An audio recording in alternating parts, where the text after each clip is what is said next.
How you doing?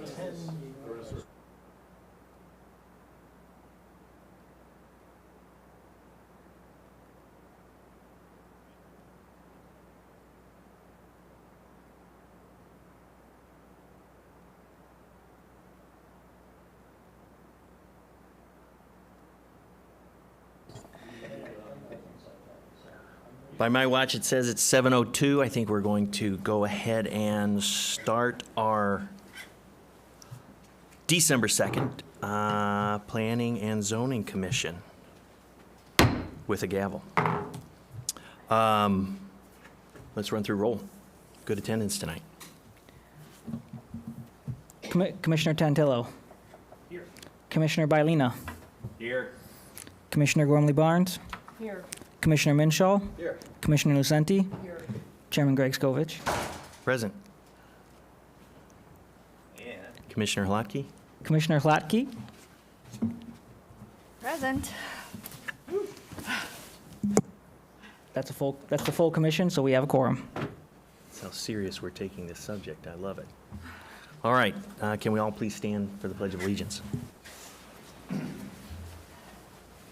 I pledge allegiance to the flag of the United States of America, to the republic for which it stands, one nation, under God, indivisible, with liberty and justice for all.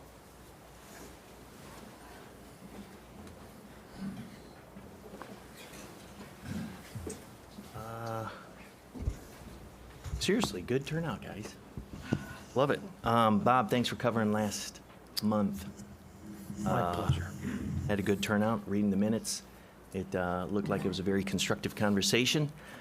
Hopefully everybody else had a minute to review the minutes, because now I'm going to ask you guys if you have any comments, clarifications, or if we have a motion to approve the November 2025 Planning and Zoning Commission meeting minutes. Take your time if you haven't read them already. If you have and you're comfortable, I'll entertain a motion, barring any corrections.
I'll motion. Second. Let the record show motion by Anthony Bellina to approve Yes. the minutes. Motion. Seconded by Commissioner Winshaw. All in favor of approving the November Plan Commission meeting minutes, say aye. Aye. All opposed? Motion carries. And now we're going to dive into the business at hand, continuation of the last couple months and the discussion of fences and whether or not we need to reevaluate the ordinance as it's currently written.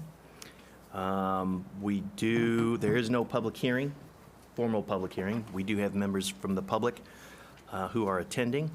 I assume they may or may not have comments, so I think how we'll start is understand from Anthony the updated results of the survey, and then we'll go down the agenda and we'll talk about the potential of fences along major roads and the potential of fences beyond major roads into the neighborhoods. So without further ado, Anthony, or Andres? Andres, Okay. can you enlighten us on your recent findings, and which include the second batch of surveys for, of some of the residents that weren't on the first mailing?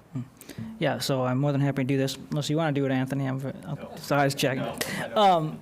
Okay, yeah, so as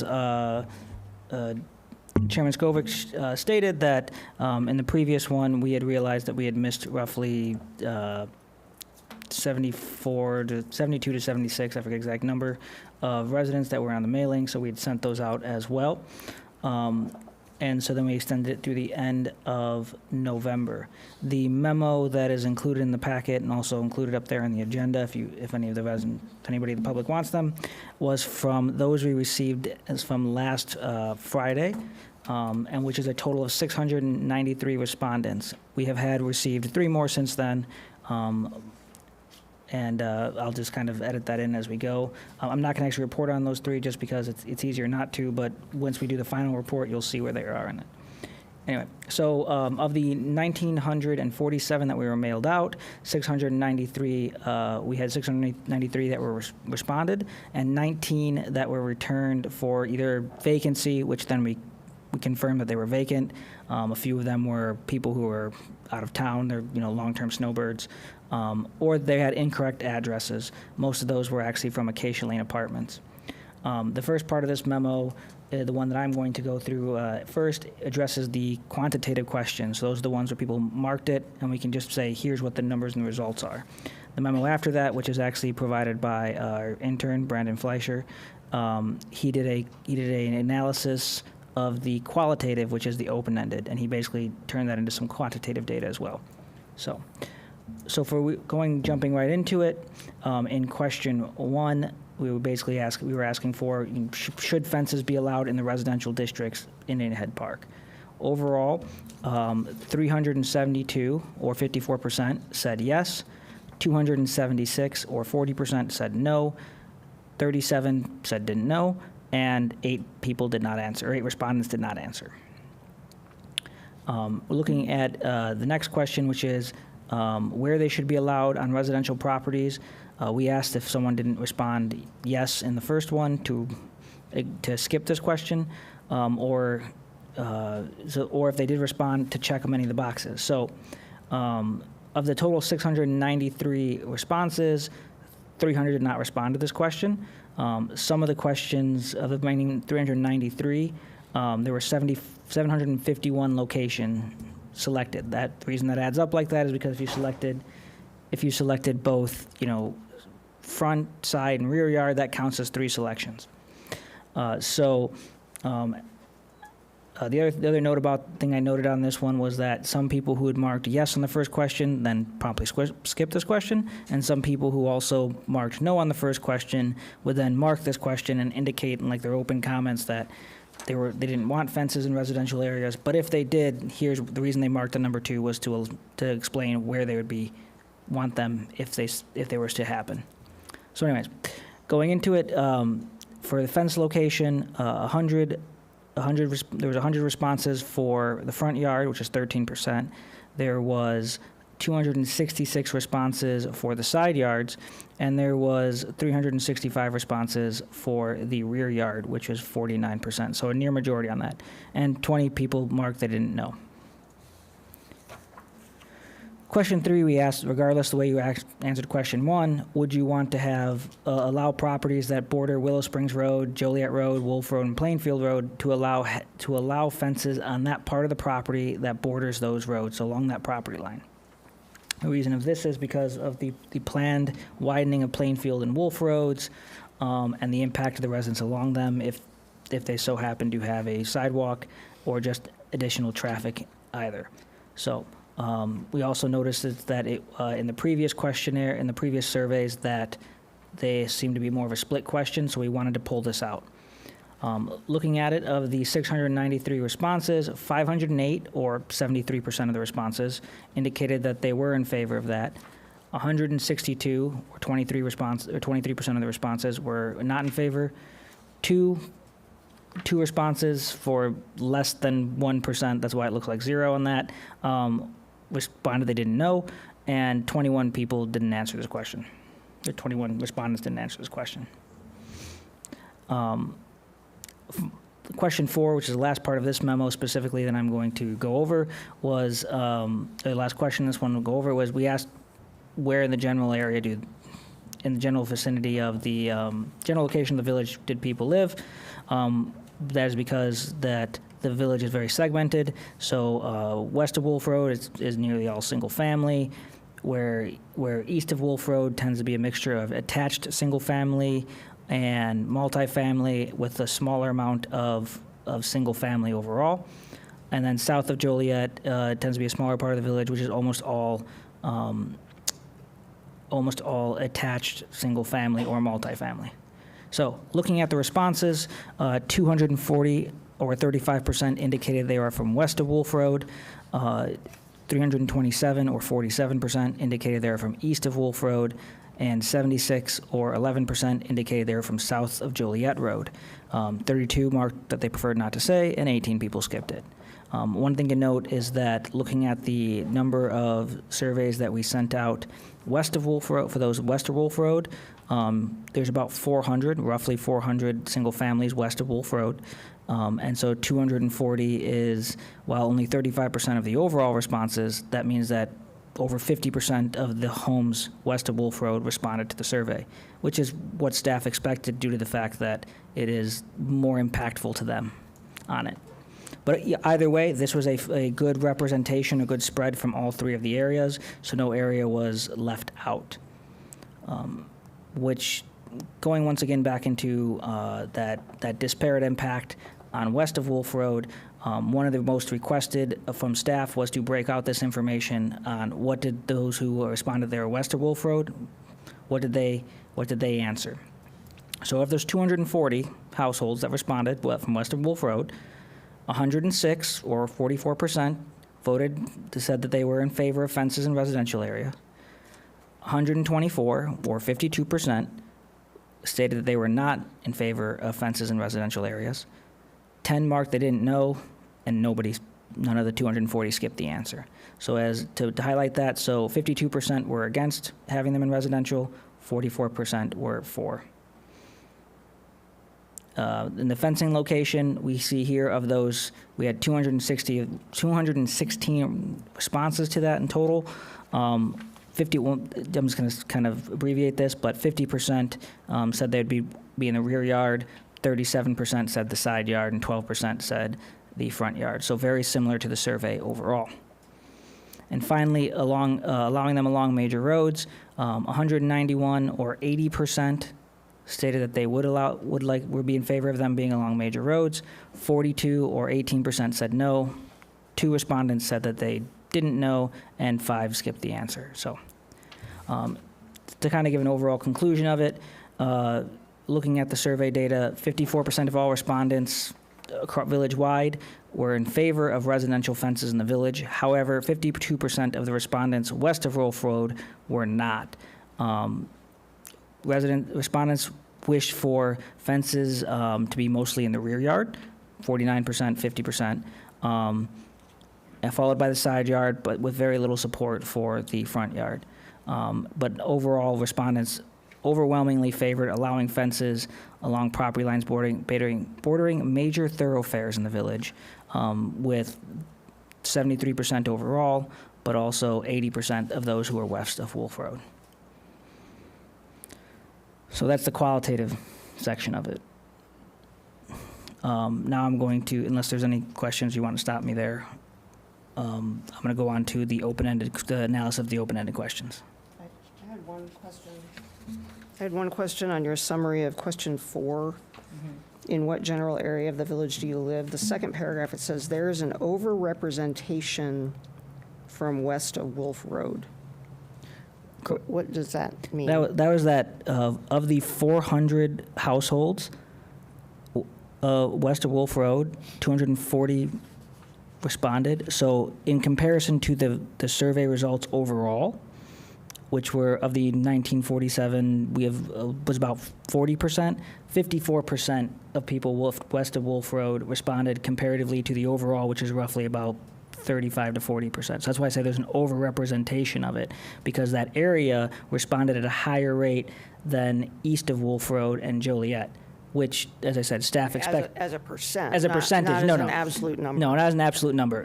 My apologies, that is not as most clear. Okay. But yeah, as I said, it's something we also expected as well, because it is a very more pertinent issue than east and south. So Okay. thank you for the question. Thank you. My apologies for not making that absolutely clear. Was there any other questions on it? Yeah, did you happen to do an analysis on east of Wolf Road? I did not. That didn't seem to be the west of Wolf Road one was that was the hot topic on it, and looking at it, just kind of doing a basic back of the napkin look at it, that they had to be more in favor. Both the east and the south of Joliet had to be more in favor of it to balance out the numbers of, the more in favor of it that was from the less in favor of that was Wolf Road. That sentence makes sense. My apologies. Essentially, because of the fact of how that east or west of Wolf Road was not in favor of residential fences, that east and south. East of Wolf Road and south of Joliet had to actually be more in favor of it. So that's just something, it's just kind of like the balancing act of what goes through on it.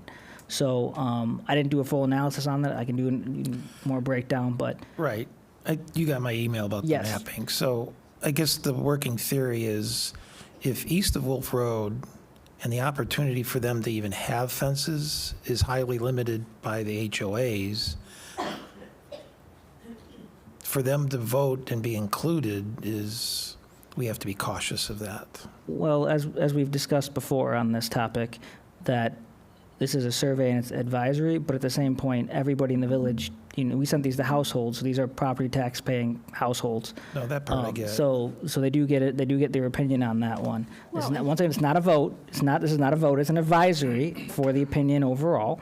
On the other hand, though, I will point out that yes, there is limitations east of Wolf Road due to the fact that there are HOAs and there are multifamilies, et cetera. However, Bartlett Estates still there and still has a certain, I don't know the numbers exactly in Bartlett Estates, but there's 30-some. There's a 30-odd some, yeah. Still have that as well. So, and Ashbrook, even though the Ashbrook HOA probably won't allow fences in the single family, nor would they be very viable because there's a lot of drainage easements between those lots.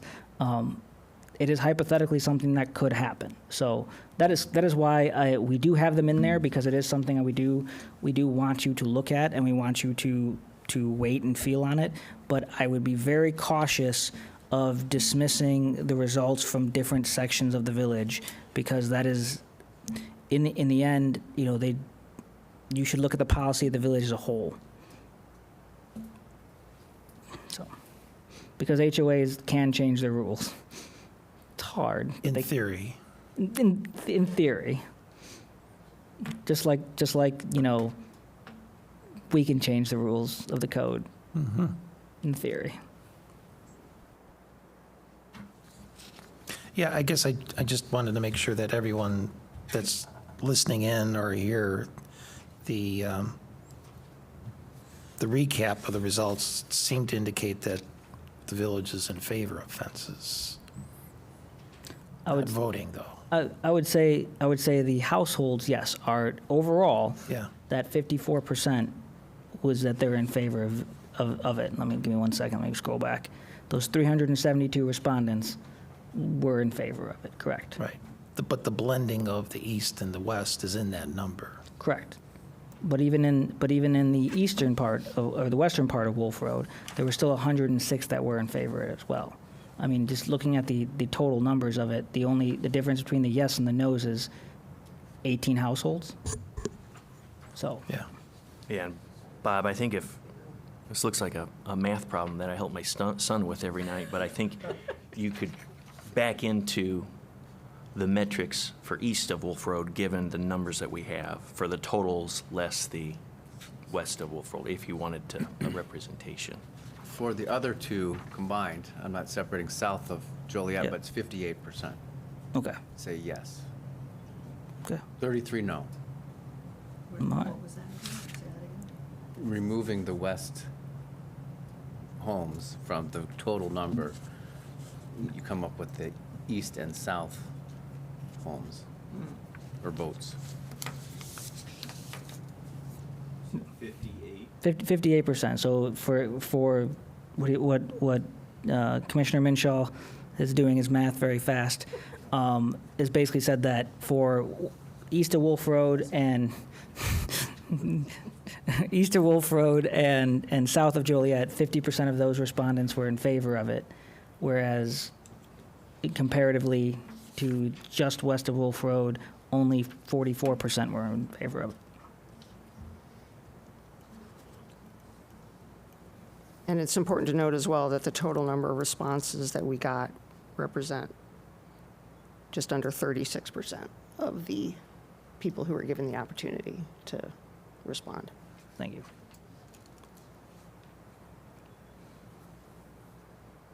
Disappointingly low number. I mean, I mean, 36% is not the best thing ever.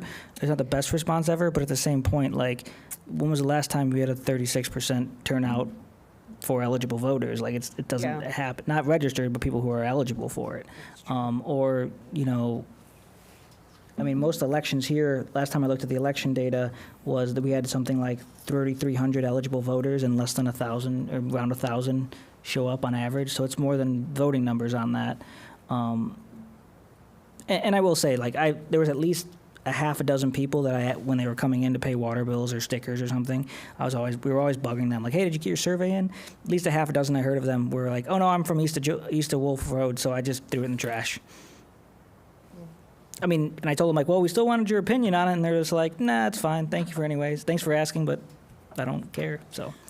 So, Richard, I guess what, I think you were getting close to where I was trying to distill it down. Of the people that live east of Wolf Road and those residents that the likelihood, I'll go to your script, could possibly put fences in their HOA residential areas, voted to have fences as a higher propensity than the rest. So you have a population of residents, test me on this, that voted yes to fences when their own area can't have fences. In theory. I mean, that's kind of just how government works. I don't really know how to explain it more than that, because, like, It's the facts of the I mean, there's a survey. I lot. was going to say, this is I mean, I'm just saying that, yeah, interpretation is right. Yeah, on the numbers that were presented. nothing to do so with government, just looking there's at the a narrative statistics. needed. Those that will probably most likely not have fences voted to have fences, and it's not in their area.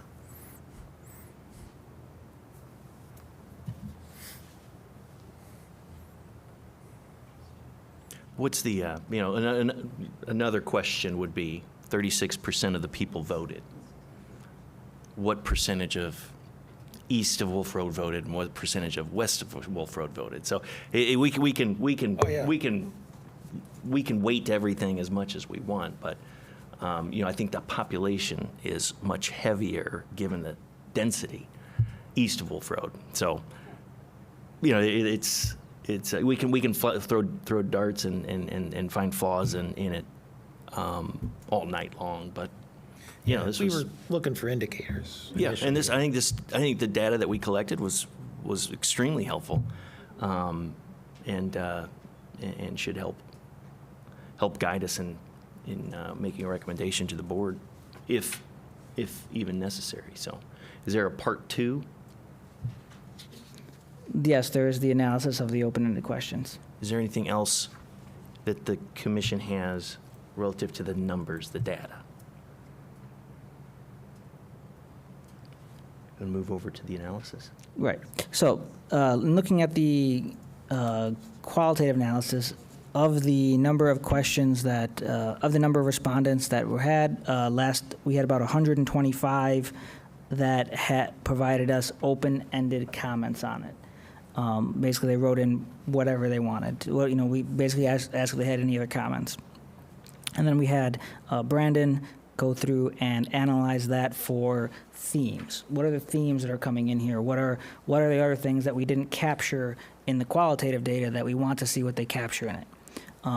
And so he split them into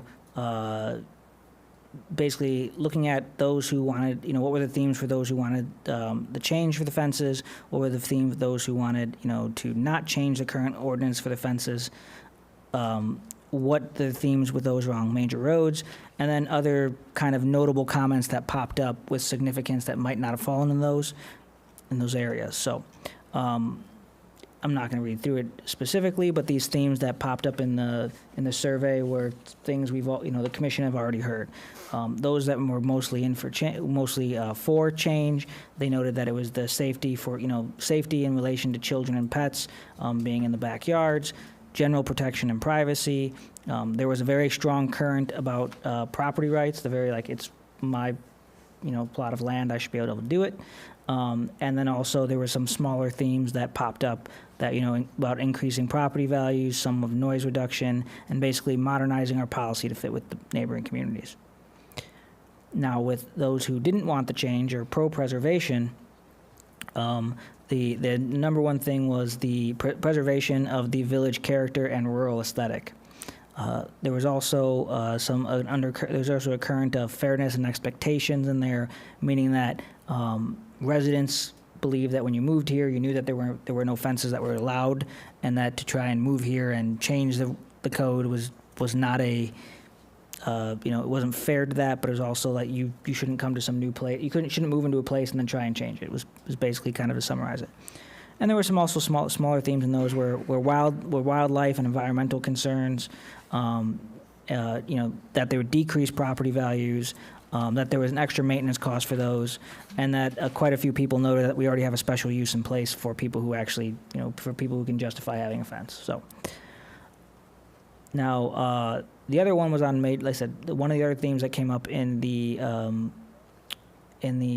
comments was about the major roads. Those were the ones, putting fences along the major roads.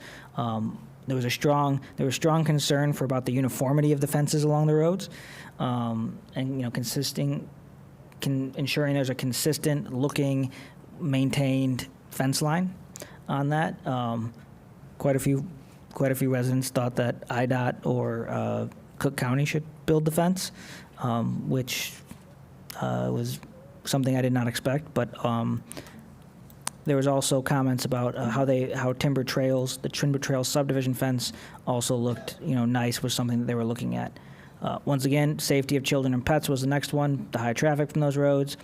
There was some concerns about aesthetics, making the village appear more closed off. Quite a few residents used the word fortress-like. And then also that a noise reduction and privacy, basically adding more privacy, adding more noise reductions along some of these roads. Other notable comments that came up that were neither for or against, or as we moved on to talking about materials, was they wanted us to make sure that there were certain guidelines that were vetted and gone through to maintain, make sure they look nice if they put them in, how they look, where they're allowed, et cetera. And then there was quite a few comments about how we should revisit the shed issue. Yeah.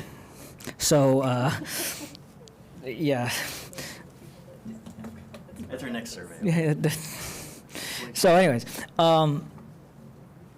this is, we wanted to get more information. I said there was 125 comments. These themes we've heard them in our public comments. We've heard, we've discussed them here, but having those comments was very useful. And then the last page of the packet and also that memo is a qualitative analysis of those themes as they showed up. So in the pro change, the safety for children and pets showed up 36 times. General privacy and protection showed up 29 times. Property rights showed up 25 times. Property values 9, noise reduction 2, and basically being an outdated policy showed up twice. Now, once again, these don't all add up perfectly because sometimes people made multiple comments in the same comment. Pro-preservation, the preservation of village character and rural aesthetic showed up 51 times. Fairness and expectation showed up 29. Alternative fence options, basically like what people can do for fences otherwise, showed up about 10. That are decreased property value showed up 7 times. Animals and environmental concerns, so a lot of it was like, we like animals being able to move through the village, but then also environmental concerns about trees and flooding and that type showed up 6. The comments that the Planning and Zoning Commission can already, issue these showed up 5 times. Maintenance and cost-related issues showed up 3 times.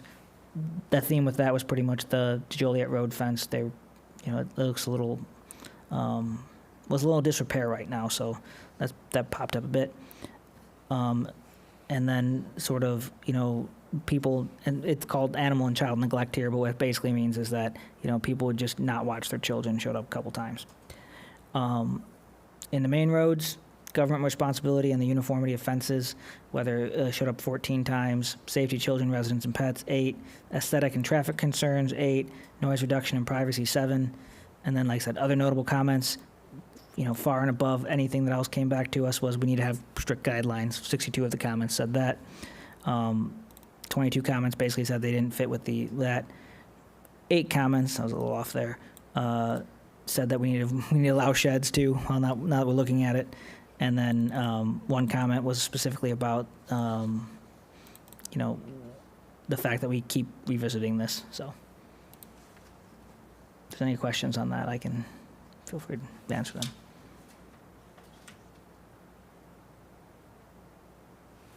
Okay, that's what I have.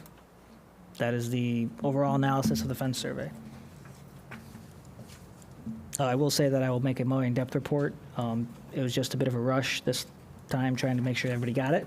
So I hit the major points, but I'll be a much more with visualizations and much more in-depth follow-up report as part of the final recommendation and final report from the commission.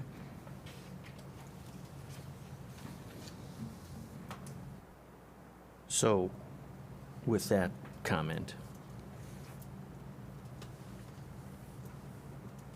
are we armed tonight, regardless of, are we armed tonight with all the tools to make a recommendation?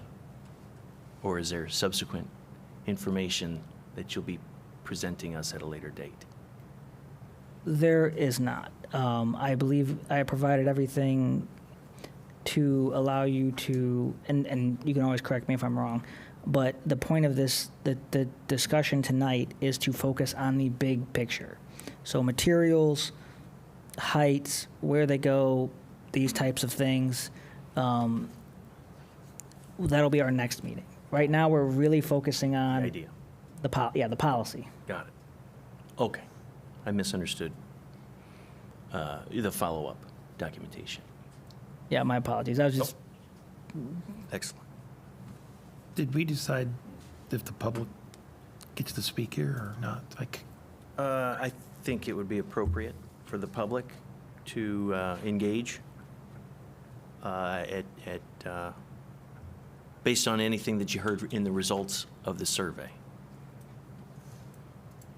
please come up to the mic and make sure it's clicked on. It should just be a slider.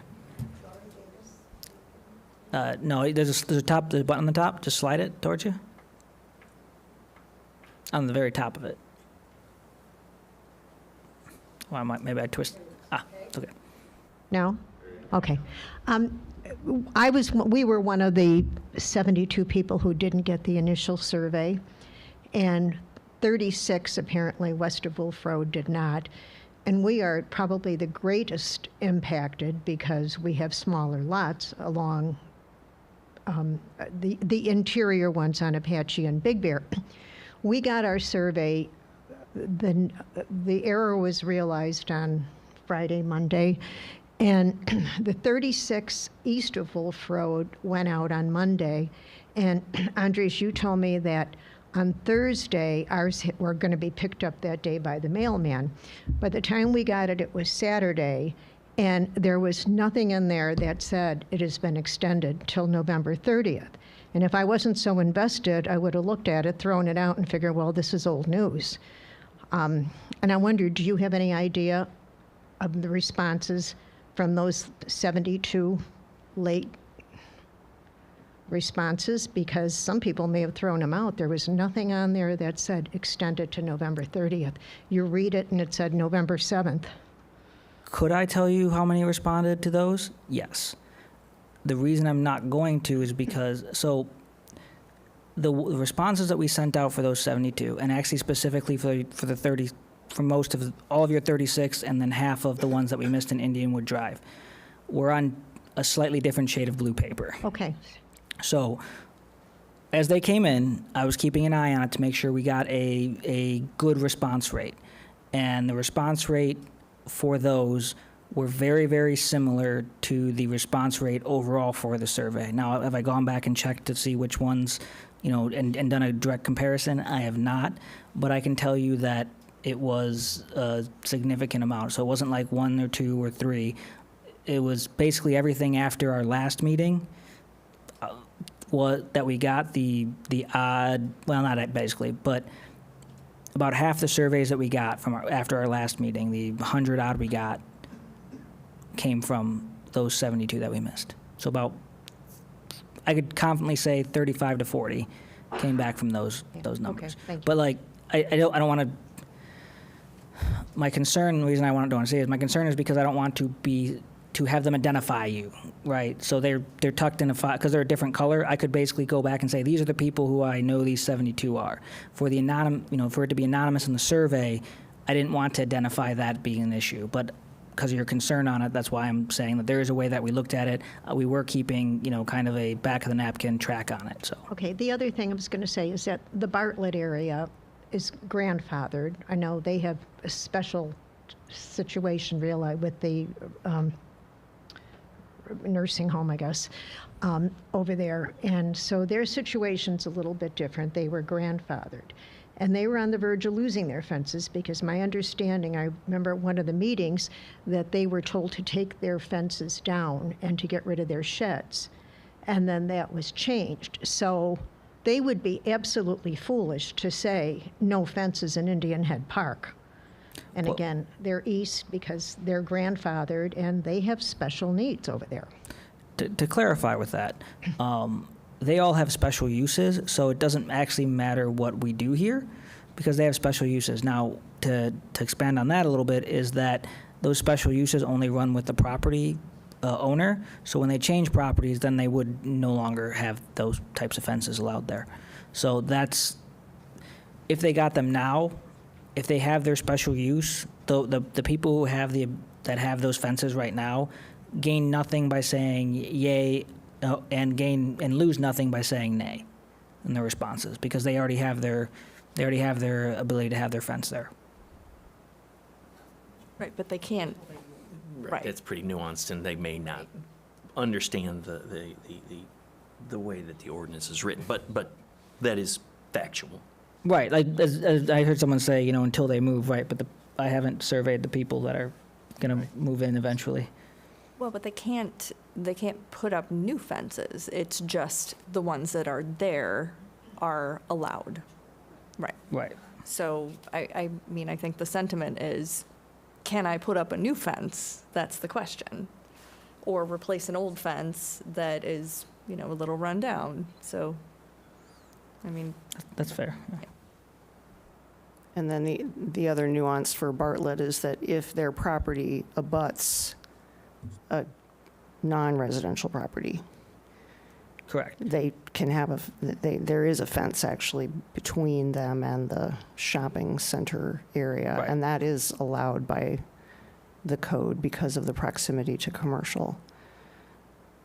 Yeah, correct. So that's unique to Bartlett as well. Well, yeah, that's unique to a couple areas of the village, and the Plan Commission and the board in the last, I can't remember exactly what it was, changed it, I think it was the last few years, changed the language from being abutting a business district to abutting a non-residential district. And that change, essentially, part of that change allows it for those to be, if they wanted to put one, let's say, between like the Briar Place fence. The Briar Place is not a business, it is an institutional district. But because the fact that they are a non-residential district, they can have that fence. Same thing, the Joliet Road fence exists because of that.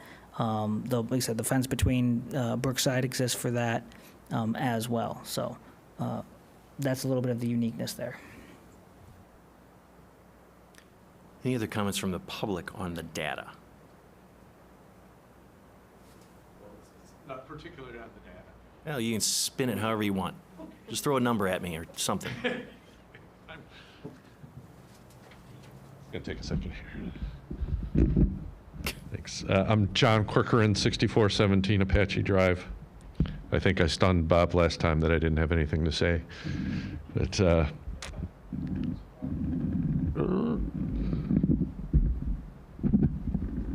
well, hopefully this will work. My comments are somewhat redundant to what's in the data, if that's any help. But maybe to try to boil it down, I thought a lot about it after the last meeting, and that's why I didn't speak then. And really what came to me, and I think paraphrasing my roommate back there, if you spoke last time, what's changed? And I think there is some validity to the fact that, the status quo is no fences. So I think to change that, there needs to be a driver for that. If we find a reason to do that, then I think we also need to make sure that we're mitigating any costs that we can associated with that. And when I say costs, I'm not talking about money. I'm talking about, loss of my view or, loss of the animals traipsing through my yard, which I enjoy. Certainly there's been a change, or there will be a change with Wolf Road. And that's going to take out a lot of the, I don't love, but the tree barriers there, or the weed barriers, however you want to think about it. That is going to be a change. That's going to be a significant change. That's going to be a significant impact to the folks along Wolf Road. And I fully support giving them some ability to try and restore some of their privacy in a barrier. Nothing else has changed within the village. We've had kids since the village was formed. We've had pets since the village was formed. I'm just not seeing the driver to make this change away from the status quo. If you guys see differently, then again, I encourage you, what can we do to limit the impact? And I think I mentioned some of these things earlier in the process. Limit the amount of yard that can be fenced in. So that would create kind of a buffer zone and a pass lane for the animals.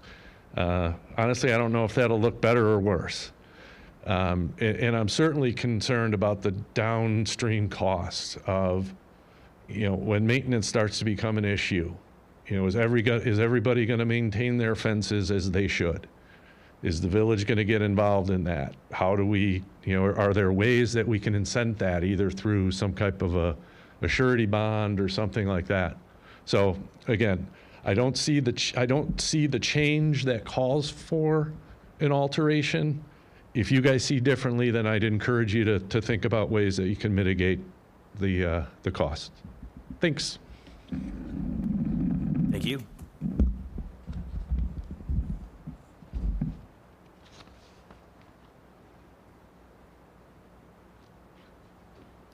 Any other questions on the data? If not, I did have one email public comment okay, that came to me today.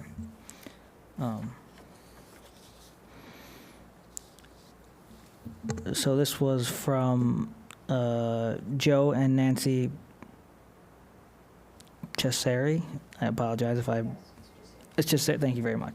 I have to say, I'm always nervous about that when I have to read names. So this is from them. It was directed to you, Chairman Skovich, and to the commission members.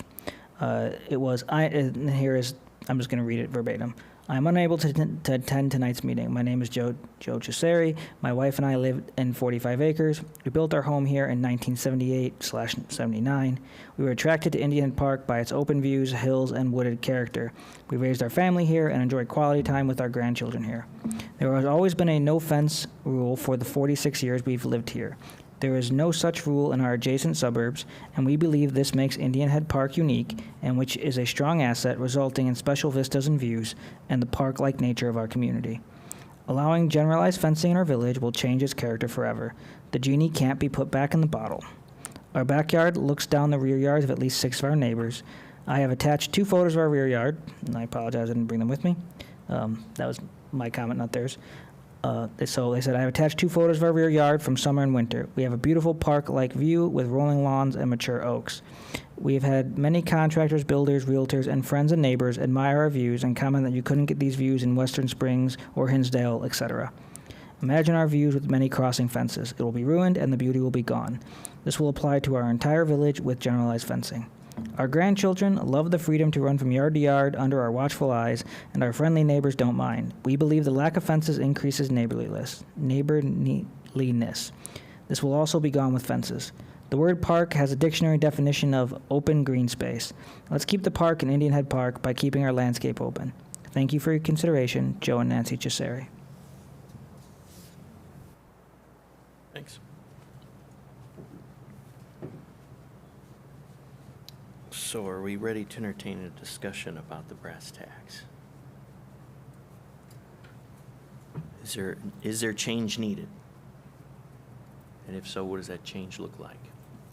I heard a pretty common theme about a willingness to consider, fences, a overwhelming willingness to consider fences, or perhaps a better word would be screening along major thoroughfares.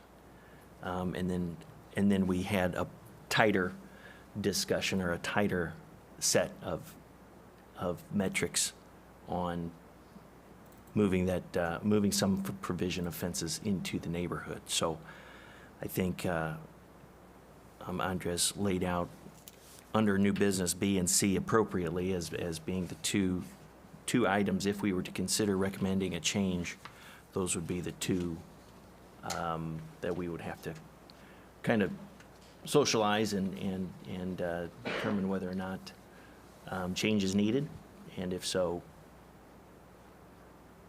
what does that change look like? I have one question related to this issue of major roads before I can really formulate my response, and that is, what is the timing for the construction period of Plainfield Road reconstruction and then the timing of the reconstruction of Wolf Road? Because this issue of the need for fences along major roads does not exist really until those projects are done. And that's years from now, is my understanding.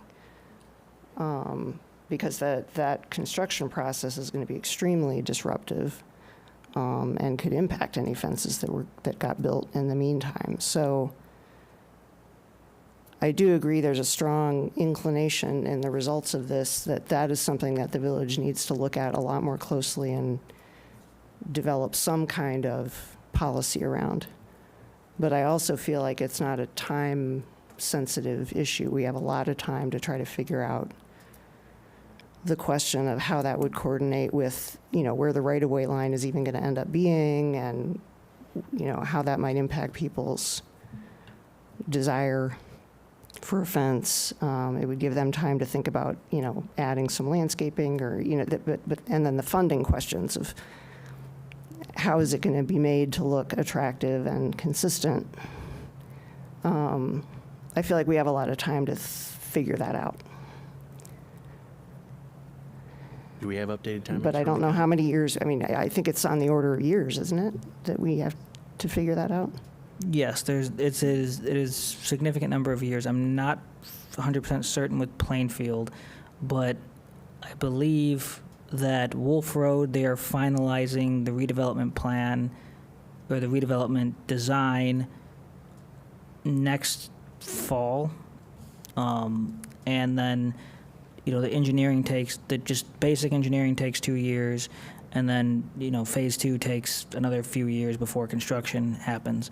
And so for Wolf Road specifically, it'll be 5 to 7 years if they can find the $30 million for it, or it could be 5 to never if they can't.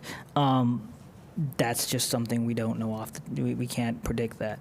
Plainfield Road, my understanding, is more of a pressing issue, but it's also my understanding about a $300 million reconstruction, not just in front of that, but which also is several years out as well. But I believe they have already got the kind of design and engineering done with that, so that might just be a matter of funding. And please, if anybody in the audience might know more specifics on that, let me know. Great question. Well, but I think also addressing the fences along the main thoroughfares, you've got to consider the fact that there are existing fences that probably need some updating too, so would this issue affect that? Or, I mean, if we put parameters in place saying that fences along main thoroughfares have to look like X, Y, and Z, would that then translate to fixing those fences? You're referring to the ones along Joliet Road? Yeah, that already exist. The ones along Joliet Road are special use. So really fixing those fences is on code enforcement aspect of it. The way the fences look right now, what the issue is that it should be a double-faced fence. It is not a double-faced fence, so you shouldn't be able to see the posts at all. But that's not how it was written into the special use and approved, so that's what we have for that. Yeah, I think that's a good point for part 2. If we decide some form or fashion that major roads do get a treatment, then we need to then unpack what consistency looks like, and then how we address those folks with the special use and enforcing some form of consistency, and then ask them to pay for it.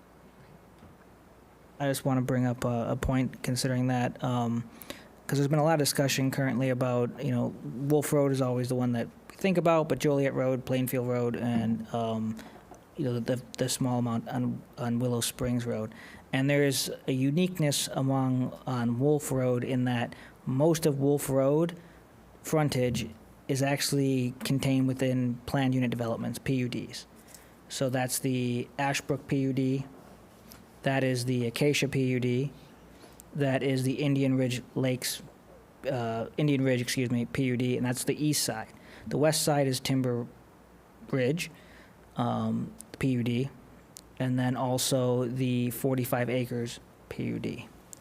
The reason I bring this up is that these PUDs are, I heard it once described as custom zoning.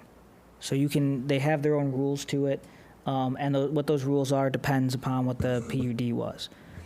The point of it is that those HOAs, or in terms of 45 acres, those residents, if they got enough of the residents, could petition the commission and the village to modify the PUD, and it'd be just like doing a special use. They'd come in, present a plan, and they could make the modifications to the PUD. This has happened, normally in smaller amounts, but we did it for Ashbrook a few years ago when they started allowing them to have awnings. The original PUD didn't allow awnings. The village modified it to it. And I apologize, I forgot Indian Woods Drive and Flag Creek down south of Joliet, so those are also PUDs.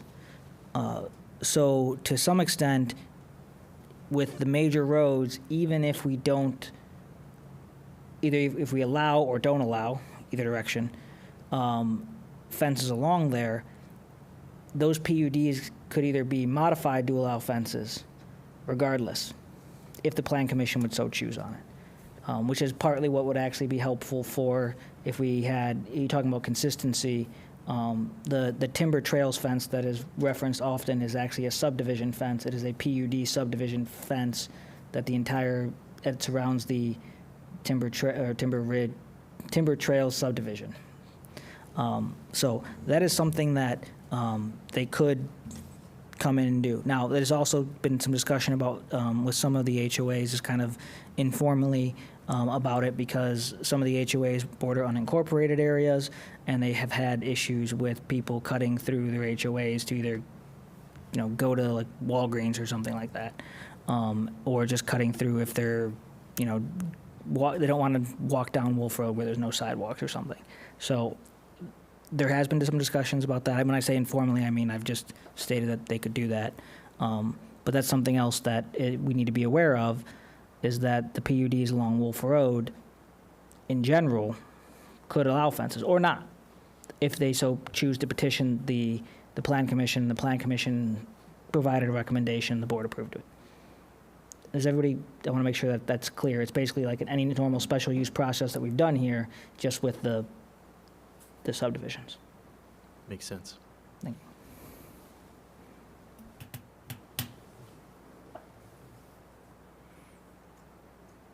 So Diane, does the response on timing factor in your thinking? I mean, 5 to 7 years, that seems like an eternity. But it would be here before we know it. Is there a triggering mechanism that we could solve for today upon certain whatevers? Yeah, I mean, some of the issues that Andres just raised, I mean, get at the complexity of it, because if the goal, the overarching thing that we heard in the qualitative is everyone's concerned about aesthetics and consistency in appearance and those kinds of things, achieving that with fences along Wolf Road, eventually maybe along Joliet somehow, along Plainfield, is incredibly complex and difficult. So it was done at Timber Trails because there's an HOA at Timber Trails. Everybody pays their assessment, and the fence was put up. The fence was erected, the fence is maintained, all that shared amenities in that subdivision are paid for by the residents who pay an HOA fee. We don't have any kind of mechanism like that in existence yet in the village that would allow us to say, our grand scheme along Wolf Road is to have, attractive matching fences and landscaping that would look as nice as Timber Trails when the Wolf Road project is done. Don't you think that we could, obviously, if you're going to perform any kind of meaningful work on your property, you have to apply for a permit. So this would be a phase 2 of this discussion, where we are going to great lengths to define what is and isn't allowed. So when you come in to apply for a permit for these improvements, if you want to put in an improvement, this is the only thing you can do. So it would be the homeowner's decision. It wouldn't be a mandatory. If you want screening from the right-of-way, apply for a permit and know that it is this fence or this screen, period. It is your decision. And then perhaps, I think I heard somebody even mention a bond for maintaining and keeping up. What we're talking about tonight is just the idea. And that part 2, to the extent the idea is something that we support, would be a 2026 goal. And that, I would expect that to be as exhaustive as this effort has been, because everybody's going to have an opinion of what looks good and what doesn't. But regardless, if the homeowner wants one, then by gosh, they're going to have to abide by the rules that we would collectively define as a part 2 of this effort.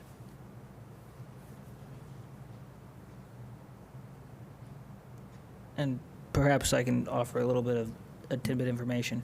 Currently, under our allowances for our ADA and Fair Housing Act, we do allow fences in specific cases, and this is what those requirements for those fences are. The fence shall be a minimum of 5 feet in height at walk grade level. I actually think that's a typo, but that either way. The fence shall be constructed of a wrought iron or aluminum material or other corrosive resistant material approved by the building inspector. The fence shall give the appearance of a wrought iron fence with vertical fencing sufficiently close so as to prevent a child from passing through the verticals. The fence shall not have spikes or pointed ends on the top of the fence. And then heavy screening should be along the fence as well. Screening being landscape. So yeah, screening being landscaping. It's a very long thing. They talk about evergreens, pines, bushes, etc., shrubbery, which does not lose its leaf in the winter. So we do have a very specific type of fence that is currently defined as when needed for the Fair Housing Act type of fencing. So there's something that we could once again do as well. I know other communities that have basically same type of thing. This is what the fence is. This is the only type of fence that is allowed. Thank you.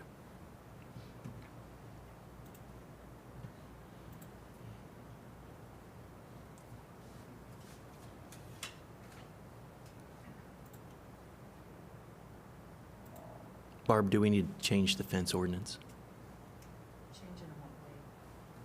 I don't know. I'm asking you. And I'm going to ask Rick, I'm going to ask you, I'm going to ask everybody. I'm just thinking about what Diane's saying about the timing, and I know what you're saying too, so I'm not sure right now. It's bothering me, the timing, because it's gonna change once Wolf Road changes. Make sure to push the button on your mic, please. Thank you. I'm just, Diana said, you know, about the timing, is this, and I'm listening to the, they're saying it, I just go back and forth with it. Well, you should know that if you term out of this commission, when this vote does come back, we're coming to get you. So if you're trying to, just kidding. I'm just kidding. I'm just kidding. But it is, you know, if we're 5 to 7 years, that is a, that is a, and I, you know, I think we've revisited this many, many times in the past. And the results have been trending in a direction that is different from what we have written in the code today. So, you know, it's, you know, the old beating a dead horse. And I don't know that I want to revisit it again and again, but, you know, the change that you were talking about, I think you cited it very appropriately. Wolf, that's a significant change, but within the neighborhood, what has changed? We don't have zombies running around that we need to keep out of our yards. You know, I can think that would be an appropriate change. But, you know, beyond that, I don't, you know, what has changed. And I certainly don't want to influence anybody, but we've heard a lot of good content. I read a lot of good comments from the public that spoke.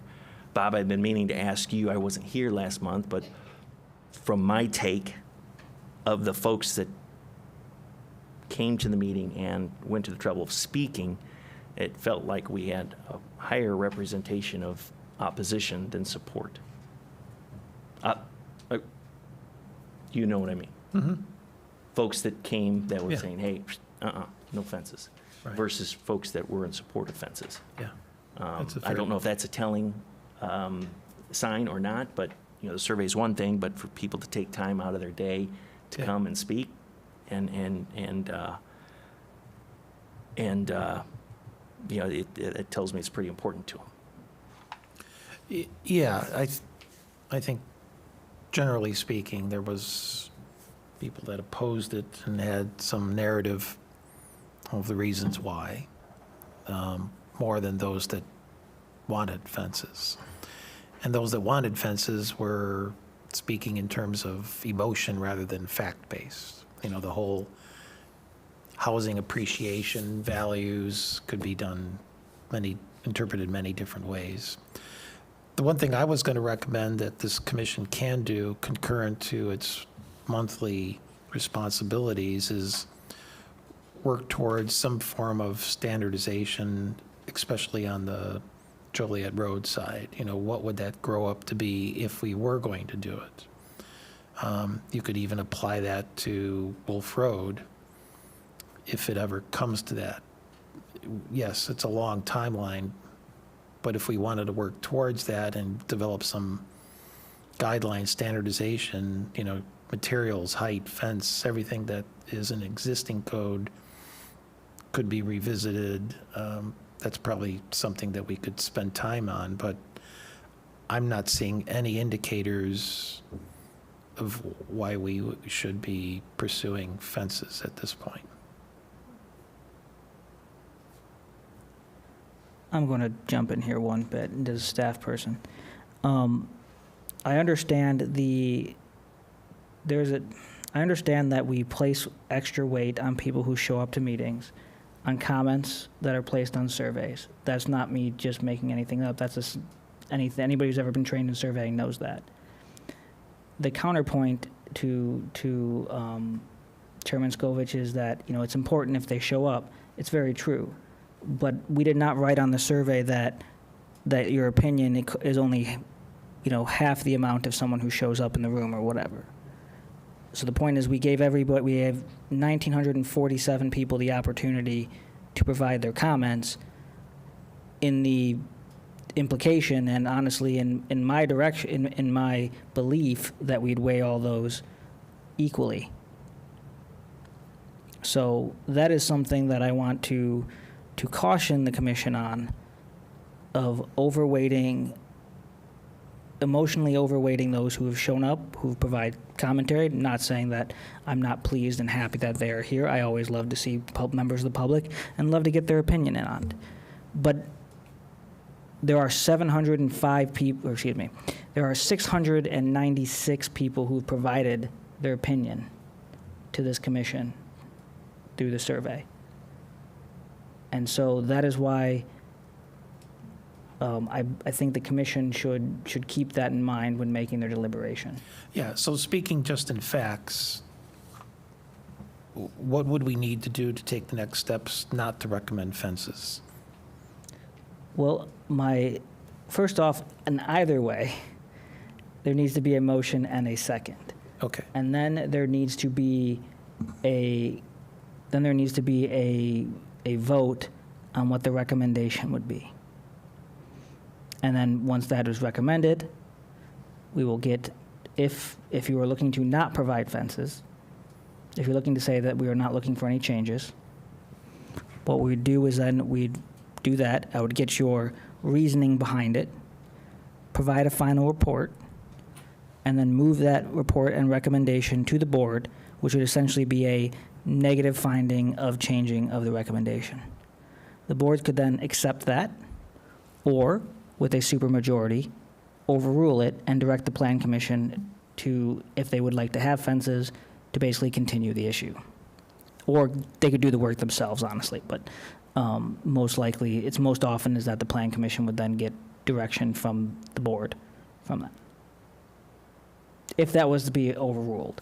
Mm-hmm. Or the board would accept the commission's recommendation and then take no further action. Is there anything that would prevent us, or some content that would stipulate that this shall not be revisited for another 10, 15, whatever years? Is that government You ability? could make that recommendation, and the board could pass said resolution. However, a new board might come in and just turn around and nullify that resolution and do it again.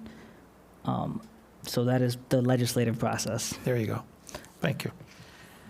I think the thing I'm struggling with is that we make these blanket statements about Indian Head Park, but really the fact of it is that there's different types of areas. The Bartlett Estates does not have that open park-like atmosphere. I mean, we are very segmented. We know we have a lot of condos, we have a lot of townhomes, and the area by Timber Ridge, the timbers confuse me. But they have a very different characteristic as well. So we say Indian Head Park has this open park-like atmosphere, but it's really more in one specific location or various, pockets of locations. So we're trying to make this blanket statement about everybody, but I mean, how can we actually do that? And I know we're trying to avoid taking little bits and pieces. We're trying to make it easier to have one common, a common policy for everything. But I'm struggling with how that's even going to be possible when there's all these different characteristics to the area. So. That's a great comment. So I guess, is there an opportunity for folks in those areas that have that park-like atmosphere to come together and say, we want to collectively put it in place that we are not going to allow fences, that we are considering ourselves like a planned use or whatever. And they can say, this is the characteristic of our area within the subdivision, and we want to keep it that way. But then those that have the opportunity, like Bartlett, formalize it and put it in place that, okay, it's not along that we don't have the same characteristics, so, we should have the opportunity to do what we feel is right in our area.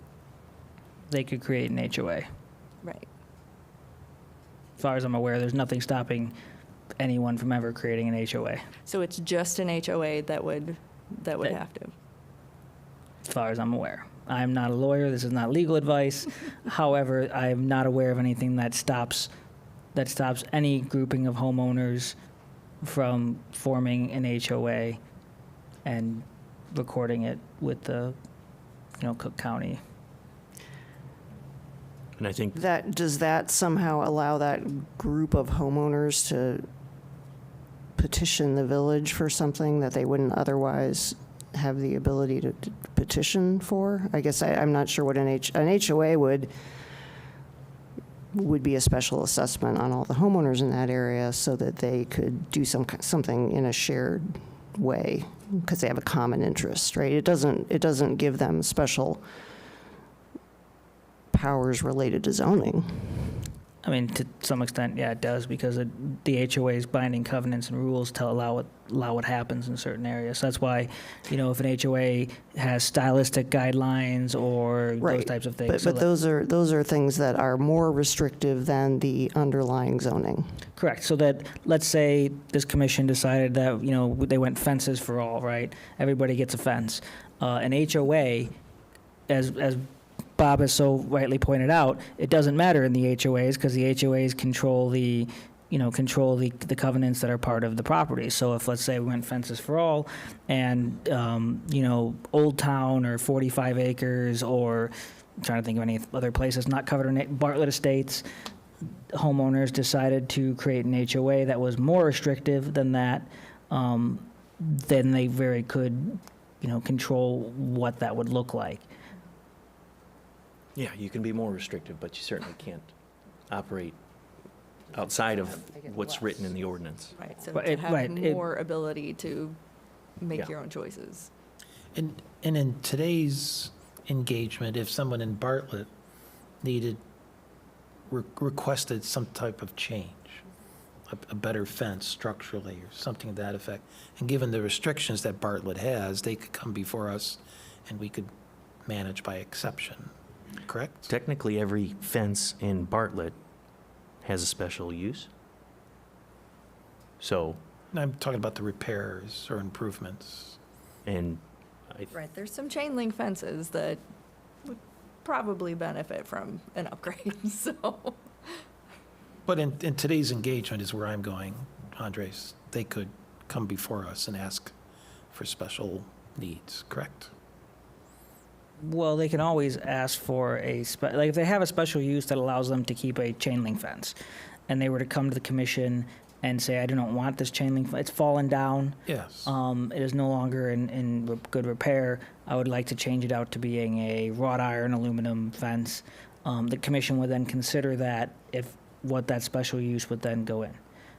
Would that be appropriate do we want them not to have a fence anymore? And so then you don't allow them to repair the fence. So those are all the things that the commission can do. I would caution about trying to manage and zone by exception. It opens us up to a lot of liability, because then why does person A get something that person B does not? It has to be very firmly done. Also starts putting a lot of effort on, a lot of work more on staff to then, have these exceptions as they come in. As this plan commission, most of you commissioners dealt with during the shed and fences marathon approval of, I think it was like 22 special uses or something like that. So we revisited this a long time ago. I don't know if you were on board at that time, but this managed by exception was just something we, as a courtesy, we looked at, but then we went with our code, existing code. So Bob, I asked Barb a question. And I think I heard you answer pretty definitively. Do you think we need to change the ordinance? You're asking me what again? Do you think we need to change the ordinance, the fence ordinance? I voted, let's take a motion to, That's great. yeah, that's my Will vote. you motion? I'm going to motion, yes. Have my name on that motion, yes. For which part? To We not have- pursue this anymore. Well, unfortunately, that is not what we have on the agenda. We have the residential policy and discussion recommendation of fences along major roads, and then we have the other one, which is in residential properties. We need a motion. So and a that's why second. I asked, what are the next steps? And you recapped that. Right, so yes, so I would need a motion to make a recommendation for fences along major roads, and your motion would include what your recommendation would be. Okay. Can we throw out a hypothetical motion and discuss it? I would feel comfortable making a motion that, based on the results of this survey, there is not a strong justification for making changes to the fence regulations in the village broadly. And that our recommendation to the board should be that we leave it alone and we stop talking about it. There you go. On the issue of major roads, Yes. the question was asked on the survey, and there is strong support for discussing that further and coming up with some kind of solution that likely involves, a lot of involvement or coordination or management on the part of the village to make it what people would expect. But we also have time to address that. We would Right. probably need some professional assistance, probably from our zoning consultants, to say, what are the different ways we could achieve what we're talking about trying to achieve? But we have time to work to do that. So my second motion would be that we, in a timely way, delve into that further, but acknowledge that it doesn't become an urgent issue until we understand more about what the implications of the Wolf Road and Right. Plainfield redesigns are even going to be. Yeah. And then we would know what we need to know Mhm. to look into that further. That's have it run concurrent to our normal responsibilities. We won't lose it on our scope. But I think the other part of the first motion is something we could push through some narrative and counseling from Tony over there.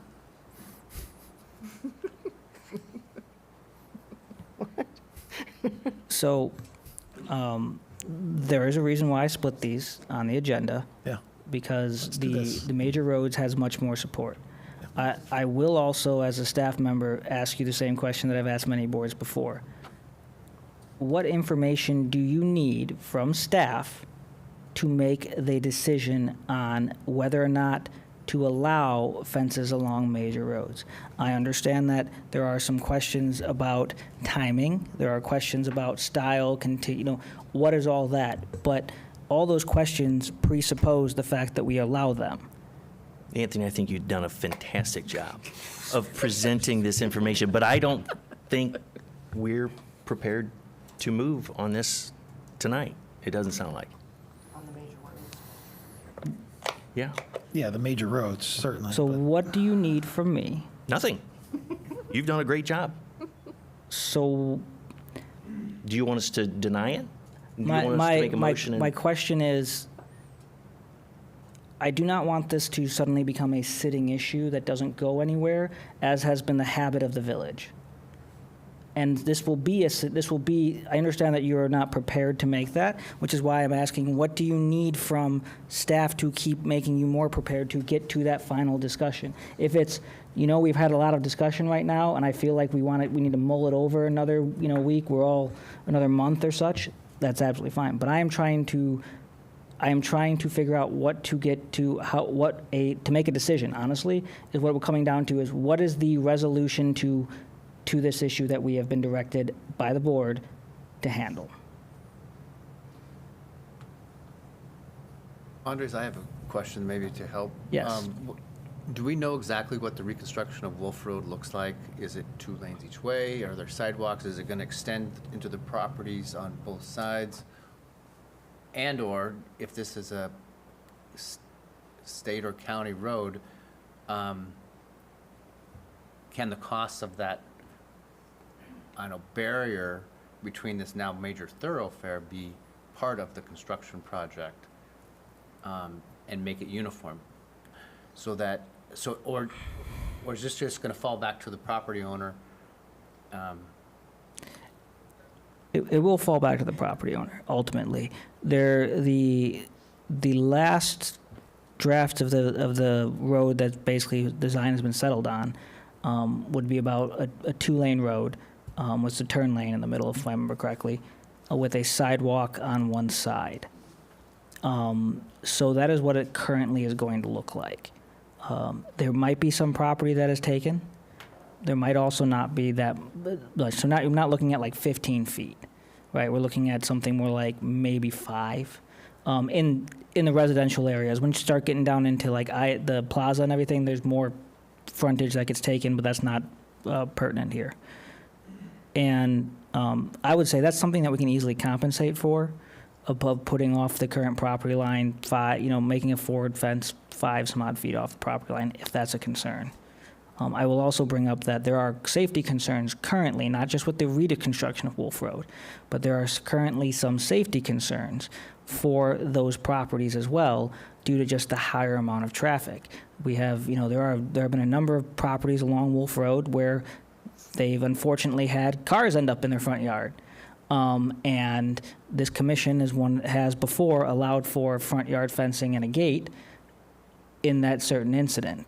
For those certain, it was a specific property that it kept happening on, but that is also a precedent that has been set. So I understand that we focus on Wolf Road the most, but Willow Springs in Willow Springs our properties, or our residents that are in Willow Springs already have a sidewalk, already have a reconstructed road, and I walked by there 2 weeks ago, right? There is nothing that blocks anybody from walking through any of their yards at any point in time. The other point is, too, we still have Joliet Road, which does have some, they have the fence there now, of course. But, there's that. Further south of Joliet Road also currently has some issues with, traffic, and that's where more school children also walk. So while we are thinking about these major roads currently as in the reconstruction, we focus on Wolf Road predominantly. I would like to ask the commission to think about it in more of a broader sense, as well as the current conditions.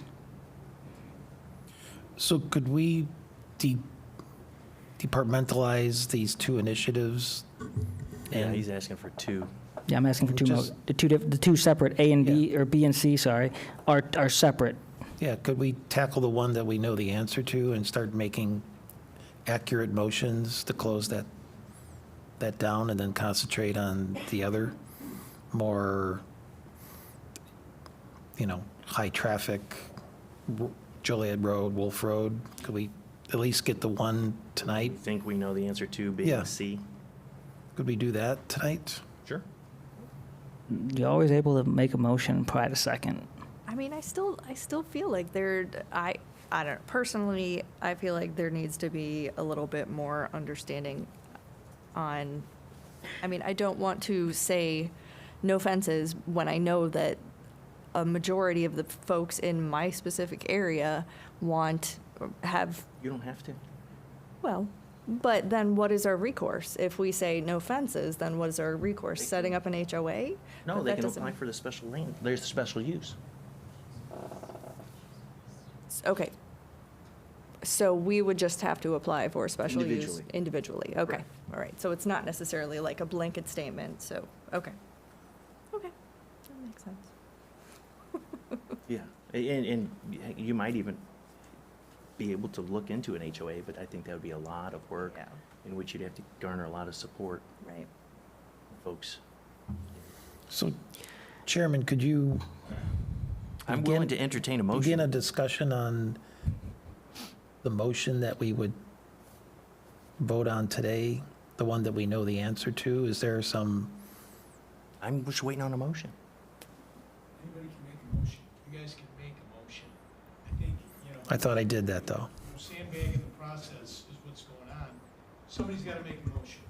Sandbagging? Comment or not. Sandbagging? You know what? I don't know, ever- I don't know what's, public comments are over, I guess, but what are you guys doing? Why are you guys doing it like this? The board has asked you to make a decision on this. We've done the survey for 2 months. We know wherever you guys are, just make the motion, go up or down. I don't understand That's- why we don't have enough information. Diane, 5 to 7 years? Should we put a moratorium and never bring it up? Things have changed in the community. That's why it's on the agenda. Somebody's just gotta make a motion. I don't understand why there's no motion. Do I have a second? What is the motion? Bob? Do you want to make it, or I'll make it? Oh, I could say it again, but go ahead, yeah. I need, as honestly, as the person who's doing OMA, I need clarity on what your motion is. So if you are making a motion on item B, you say, I would make a motion on the recommending, excuse me, if you want to do item C, which is what I believe you are doing, you would say, I'm making a motion on item C to recommend not changing the fence policy on residential properties. That would be the motion. But I need you to say those words. Or someone to say those words. Or whatever words, if they want a positive recommendation, they can do the opposite. I'll make a motion that the Plan Commission does not recommend changes to the fence provisions in the current village code. I second the Is motion. that accurate? I'll second. Motion by Commissioner Gormley Barnes, second. Ms. Lucente? Does it think, need a voice vote? Well, I certainly don't want to sandbag it anymore, so Probably be a, Individual. What I would do is I would do a roll call vote on this Okay. one, just because the fact that we want to make sure it's an issue that, it's one of those things where if you get a nay vote, you're going to have to do it anyways. You're going to have to go do a roll call anyway, so you might as well work it through. okay, let's do it. Okay. Let's give it 1 second. Commissioner Tantillo, And what's the vote? If you're not an making- aye vote is to not change the I current vote, code. I agree with that vote. I agree with that motion. Is that good enough? yes. Okay. Commissioner Bailina, No. Commissioner Hlatke, No. Commissioner Gormley Barnes, Yes. Commissioner Minshaw, Yes. Commissioner Lucenti, Yes. Chairman Greg Scovich. Yes. That negative recommendation passes 5-2.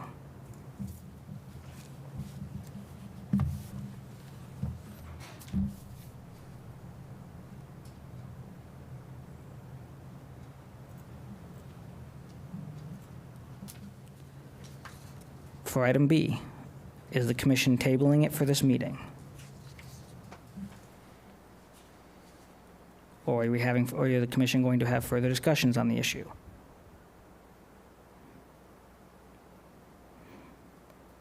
I'll make a motion to approve item B. So you're looking to make a positive recommendation? Yes. Okay. Yes.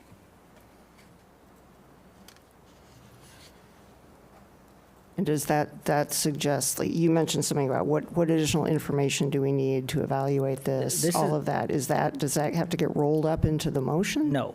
At this moment, what we're basically looking is you're telling staff that you are looking at you want this code to be changed, but staff will then, and we'll discuss the specifics at the next coming meetings. Of what the options might be to do Yes. that? We will get this, Okay. we'll get into this. Where and how? Yep, the where, the how, the what's, everything, all the specifics, and because then we can bring in additional experts on the issue. Right. Our planning and zoning, our planners, our builders, our engineers, our everything in there to answer those more technical, specific questions. But the focus is, do you want to provide a positive recommendation that the village change the code to allow fences along major roads? That is what the current motion is. Yes, that's correct. Subject to the gory details to follow. Yes, this is not a final recommendation. This is just the overall, because if this dies here for no second, then we don't go anywhere with it. Second. Motion by Commissioner Hlotke, second by Mr. Minshaw. Roll call. Commissioner Tantillo, No. Commissioner Bailina, Yes. Commissioner Hlotke, Yes. Commissioner Gormley Barnes, Yes. Commissioner Minshaw, Yes. Commissioner Lucente, Yes. Chairman Greg Scovich. Yes. That motion carries 6-1. So, to recap, we have a positive recommendation to make changes to allow fences along major roads, which the commission will continue to work on to provide the exact details for it. And we have a negative recommendation to make changes to the fence code for fences in residential properties, otherwise known as the code will stay the same.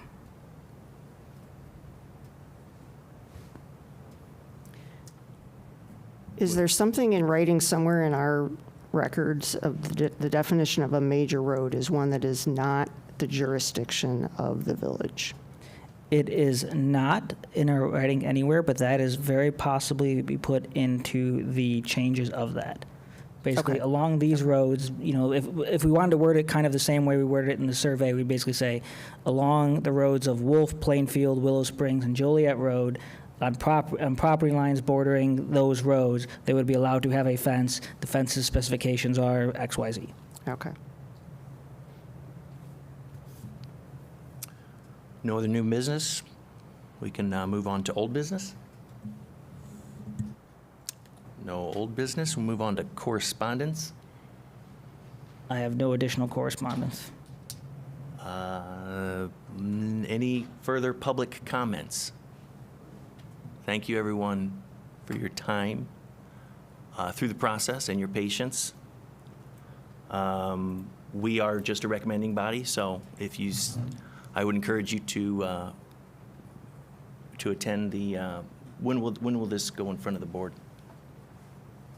Well, if we bring the recommendations together, which I would most likely do unless the commission would want me to bring them individually, this would go in front of the board once the full recommendation for the fences along major roads would be done. However, I will be updating the board as well of what is going on at the plan commission level. So, especially because December in the original resolution was when we were supposed to provide a recommendation. So I will give them the overview of what happened next week, and then we will continue on from there. Excellent. So we originally said December we'd make a recommendation. Yes, December was the original point of providing the recommendation from the commission to the village board, barring anything, there was a lot of extension timelines for various reasons. Well, I am sincere in noting the hard work and effort that you and your support staff put into this, and holding us accountable and making sure that we were able to honor that commitment to a December recommendation. Anything else from anybody? If not, I'll entertain a motion to adjourn. I move to adjourn. I second. Motion by Mr. Minshaw, second by Ms. Hlotke. All in favor of adjourning our Aye. December 2nd, 2025 meeting? Whoop, hang on a sec. Have a great holiday, everybody. See you all on 26. All in favor of adjourning the meeting? Aye. All opposed? Motion carries. What's up? Me? Is that right? Well, you were.